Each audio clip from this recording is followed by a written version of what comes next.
لکه څنګه حدیث کې چې راځي چې د قیامت دا علامه ده د قیامت دا علامه ده نو هغې نه بیا اندازه علما هغه لګوي چې دا خبره چې پیښه شوه نو دا نبی کریم صلی الله علیه وسلم دغه شان هغه فرمایلي وو نو دا د هغې خبرې د هغې مطابق ده نو الله تعالی ورته هغه وایي چې بلکل چې څه د خلقو د ګمراه کولو د هغه لارې دي د هغې طریقې دي نو هغه زما د طرف نه تا ته به هغه ټول چې سبا قیامت پر ورځ ته دا ونه وایي چې دا پلانکی سړی جنت ته ځکه لاړ او دی ځکه بچ شو چې د ده د ګیرولو د هغه ما څخه لار نه وه تا هغه لار چې دی نو بنده کړوه بیا شیطان ډېر غټ چې دی نو ماهر دی د هر چا د ګمراه کولو خپله خپله طریقې مثلا یو عالم دی اوس د هغه او یو تاجر دی چې هغه سوداګر دی او هغه تجارت کې دکاندار دی نو په کومې خبره چې شیطان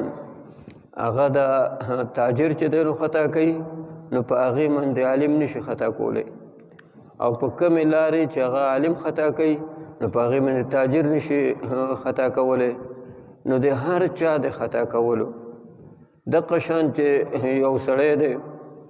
هغه ذمېدار دی او شیطان هغه چې دی نو ګمراه کوي نو د هغه ته د ذمېدارۍ په جوړ باندې او د ذمېدارۍ په دغه رنګ کې هغه به خرابوي مثلا غوان ولي او دې کې د مانځه ټیم شو نو ده ته دا واچوي چې ګوره دا خو چې ته اوس مونځ له چې دی نو ځې نو وته روزي یا ته مونځ له چې دی نو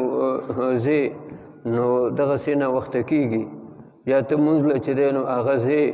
نو میږي چې دی نو دا تخم چې دی نو دغه کوي دا وړي تاسو به لیدلي چې کله تخم وغورځوي نو میږي د دې سرو نه چې دی نو هغه راوځي نو د هر چا د ګمراه کولو جدا جدا چې دی نو هغه لارې دي نو الله تعالی دته دا ټولې خبرې که عالم ګمراه کوي نو د هغې چې تا څخه څه طریقې د هغه د ګمراه کولو نو هغه ته کولی شي او که تاجر ګمراه کوي که څوک چې دی نو هغه ګمراه کوي تا ته څه رکاوټ هغه چې دی نو نشته چې د قیامت په ورځې باندې دا خبرستاني چې دا جنتیان جنت ته ځکه لاړه چې دو به ما خراب کړي وو ولې د دو د ګمراه کولو ما څخه څه وونه نو دې وجه نه الله تعالی ورته ووایي چې تا ته ټولې لارې هغه دغه دي د کولاو دي او چې څنګه کولی شي هغه شان هغه کوه خو الله تعالی ورته ووایي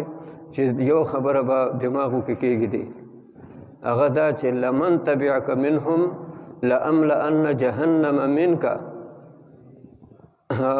چا چې تا تابعداري هغه ستا وکړه نو زه به جهنم ستانه او د هغو نه هغه به زه ډکوم